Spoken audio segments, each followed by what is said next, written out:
오늘 베드로전서 5장 8절부터 14절 마지막까지입니다. 내용을 보면요. 8절부터 11절까지가 마귀로 인한 고난에 굴복하지 말 것에 대해서 권면합니다. 그래서 이 고난의 뒷배경에는 그러니까 겉으로는 이유들이 다양한 고난들이 있죠. 지금 로마에서 핍박이 올 것 같은, 그리고 실제로 핍박이 일어나는, 또 이방인 디아스포라들에게 이방인 지역에서 신앙생활하면서 겪고 있는 어려움들을 지금 베드로가 편지를 써서 보낸 거거든요. 근데 그런 개개인의 그리고 다양한 고난이 있다 할지라도 그 이면에는 베드로가 어떻게 봤느냐, 이것은 악한 마귀의 괴계다, 이렇게 또 해석을 했어요. 그래서 우리가 신앙생활을 할 때 이 두 가지를 항상 같이 볼 필요가 있어요. 그러니까 문제만 보지 마시고 문제 너머에 우리의 믿음을 무너뜨리는 악한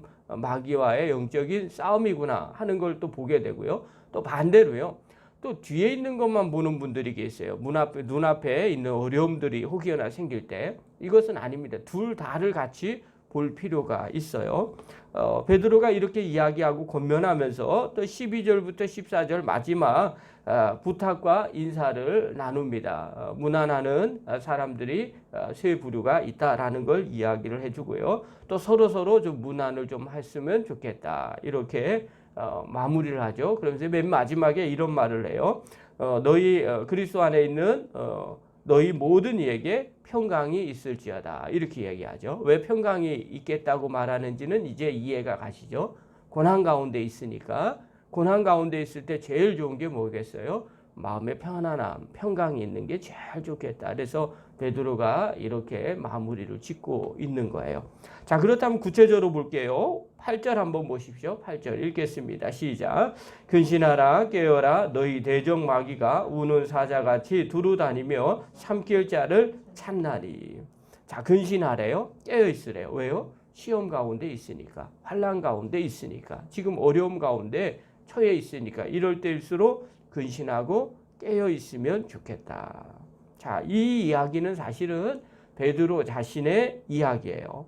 베드로가 젊었을 때 예수님 잡히시던 그날에 대제사장 집에서 여종이 물어볼 때 베드로가 3번 자신이 예수님을 부인하는 사건이 있었어요. 이 예수님을 부인하는 이 사건, 이게 베드로에게 있어서는 늘 뒤돌아보면서 후회하고 또 안타까웠던 일들이에요. 그러니까 자신도 젊었을 때 어려움 가운데 있을 때 근신하고 깨어있지 못해서 이것이 사단에게 넘어가 예수님을 3번 부인한 그런 일들이 있었다는 거예요. 그러니까 너희들도 항상 시험이 올 때, 환난이 올 때 어떻게 해야 되냐? 근신하고 깨어 있어야 한다는 거예요. 자, 그러면서 뭐라고 얘기하느냐? 9절입니다. 9절이 어찌 보면 핵심 구절이기도 해요. 요약하는 것 같아요.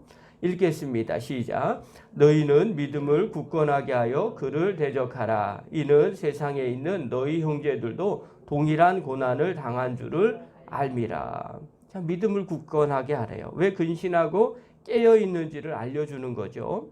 사단은 우리의 믿음을 무너뜨리려고 고난을 준다는 거예요. 또 고난 가운데서는 이 믿음이 굳건해지지 못하고 무너지게 되더라는 거예요. 그러니 너희는 어떻게 해야 되냐? 믿음을 굳건하게 하라는 거예요. 그러면서 우리에게 위로를 줘요. 뭐라고 얘기하느냐? 세상에 있는 너희 형제들도 다 동일한 고난을 당하는 줄을 알라, 이렇게 말하죠. 여러분, 고난이 올 때 믿음을 굳건하게 하는 베드로의 팁 같은 것 같아요. 이게 어떤 거냐? 다른 사람만 잘 되고 나만 고난을 받는다고 생각할 때 사람들이 무너집니다. 그런데 이 고난은 똑같이 받는 거라고 생각하면 문제가 안 됩니다. 여러분, 신앙생활, 인생을 살아가는데 어려운 문제가 혹여나 있을지 모르겠어요. 그 어려운 문제가 나만 당하는 게 아니라 모든 사람이 다 당하는 일들이에요. 한번 넘어가는 거예요. 그걸 고난이라고 말하겠어요? 아니요. 이 정도는 넘어간다고 생각해요. 왜요? 다 그런 거예요. 누구나 다. 그러면 넘어가게 되는 거죠. 여러분, 우리가 이런 자세가 필요하죠. 우리가 신앙생활 하는데 이 코로나로 인해서 우리 교회만 어렵다고 얘기하면 정말 우리 못할 거예요. 못 살 거예요. 그런데 지금 모든 교회가 다 어려워요. 그러니까 어떻게 해요? 다 같이 어려우니까 참고 인내하고 견딜 수 있는 거예요. 인생 가운데 어려운 문제 만날 때 베드로가 얘기하는 거예요. 야, 다 누구나 지금 그렇게 고난 당하고 있어. 누구나 다 그래. 그러면 어떻게 해요? 용기가 나죠. 그렇지. 누구도 그렇게 했고 다 그러니 나도 이 정도는 넘어갈 수 있겠다. 그렇게 생각하는 거예요. 그래서 너희 형제들도 동일한 고난 당하는 줄을 알기를 바란다. 이렇게 이야기해 주는 거죠. 그러면서 이렇게 얘기해요. 그것뿐만 아니라 또 있다. 우리가 고난 당할 때 어떤 일이 벌어지느냐. 우리 하나님도 가만히 계시지 않는 분이다. 10절 보십시오. 읽겠습니다. 시작. 모든 은혜의 하나님 곧 그리스도 안에서 너희를 부르사 자기의 영원한 영광에 들어가게 하시니가 잠깐 고난을 당한 너희를 친히 온전하게 하시며 굳건하게 하시며 강하게 하시며 터가 견고하게 하시리라. 여기서 보십시오. 모든 은혜의 하나님 곧 그리스도 안에서 너희를 부르사 자기의 영원한 영광에 들어가게 하시는 이가. 예수님께서 하나님께서 너희를 가만히 있게 하겠느냐? 아니다. 너를 온전하게 하시고 굳건하게 하시고 강하게 하시고 터를 견고하게 하실 거다. 누구나 다 당하는 고난이지만 그것뿐만 아니다. 우리가 믿는 하나님께서 우리를 이렇게 온전하고 강건하게 굳건하게 만들어 주실 거다. 그러니 늘 깨어 있어라. 그리고 근신하면 좋겠다. 두려움 가운데 고난 가운데 믿음이 무너지지 않았으면 좋겠다. 이게 베드로전서의 핵심 말이에요. 권면하고 이야기해주고 싶은 핵심적인 구절이에요. 고난 가운데 있으면 어떻게 처신해야 되느냐? 그리고 그 믿음을 절대로 잃어버리면 안 되지 않겠느냐.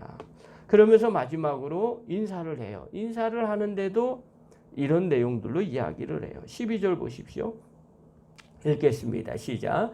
내가 신실한 형제로 아는 실로아노로 말미암아 너희에게 간단히 써서 권하고 이것이 하나님의 참된 은혜임을 증언하노니 너희는 이 은혜에 굳게 서라. 실로아노는 누구냐면 바울이 1차 전도여행 갈 때 바울과 실라가 같이 전도여행을 갑니다. 이 실라의 이름이 실루아노입니다. 그래서 실라가 이 편지를 대신 쓴 거라고 이야기를 해요. 그러니까 베드로가 이야기하고 실라가 대신 옆에서 이 편지를 쓰고 전해 준 거죠.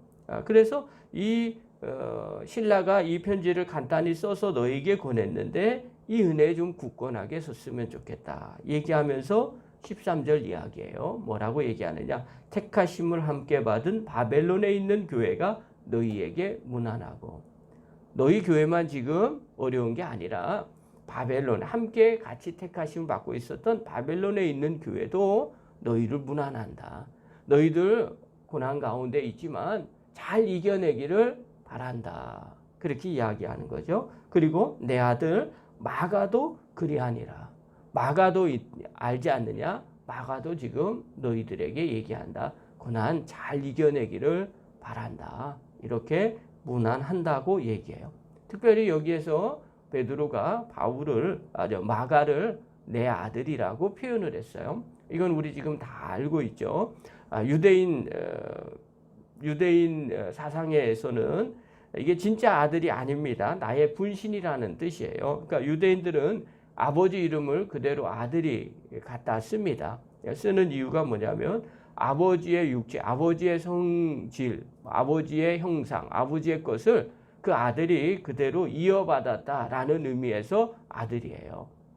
그래서 예수님이 하나님의 아들이라고 이야기하는 것, 곧 예수님은 하나님의 속성을 그대로 이어받으신 분이다. 이래서 하나님의 아들이라는 표현을 쓴 거예요. 그러니까 이 베드로가 마가가 내 아들이라고 표현을 쓴 것은 진짜 나의 분신과도 같은 사람이다. 그러면서 마가를 소개하고 마가도 문안한다. 너희들 고난 가운데서 잘 이겨내기를 마가도 간절히 기원한다라고 말하는 거예요. 자, 그렇다면 오늘 베드로 전서의 핵심 내용은 다른 거 아니죠. 고난 가운데 있지만 어떤 상황 가운데 있다 할지라도 우리가 깨어서 근신하면서 믿음을 절대로 잃어버리면 안 된다라는 걸 강조하는 거예요. 자, 그렇다면 오늘 본문을 통해서 우리가 깨달아야 될 것 두 가지를 보겠습니다. 첫 번째입니다. 성도는 고난이 올 때 근신하고 깨어 있어야 한다는 겁니다. 그러니까 우리가 어려움이 생기면 그냥 마음부터 무너지는 분들이 계세요. 그리고 내가 해야 할 일이 뭔지를 모르는 분들이 계세요. 우리가 이것을 민감하지 못하다라고 이야기를 하는 거예요. 신앙생활 할 때는요, 때로는 영적인 민감함이 필요해요. 근데 민감함이라는 게 뭐냐? 민감함은요, 늘 생각하는 거예요.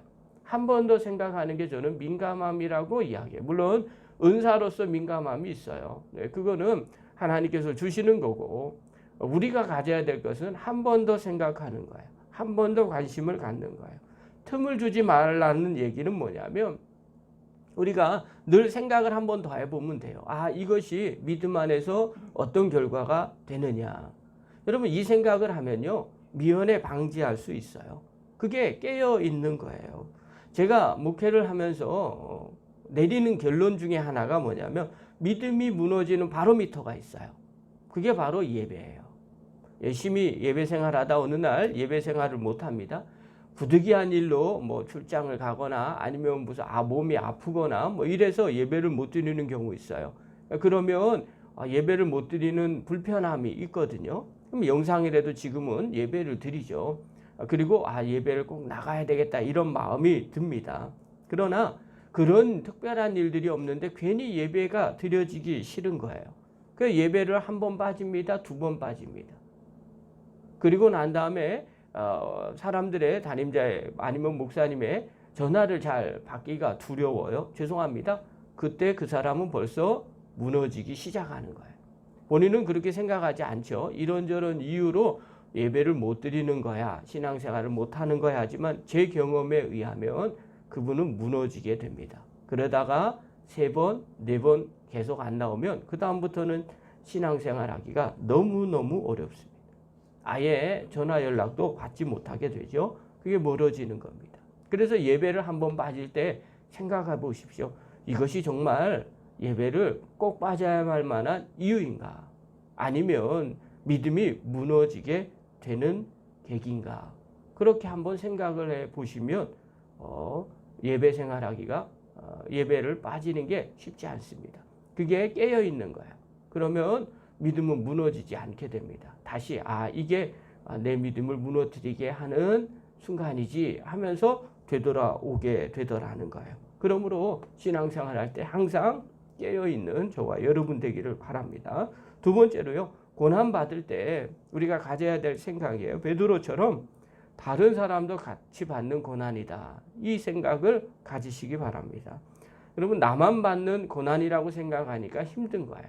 많은 분들이 그런 생각을 해요. 나의 인생에 나만 이렇게 어려움을 겪는다고 생각합니다. 그러나 다르게 보십시오. 나뿐만 아니라 다른 사람도 고난받고요. 심지어 나보다 더 힘들게 고난을 받는다고 생각을 하면 내 것은 별것이 아니라고 생각합니다.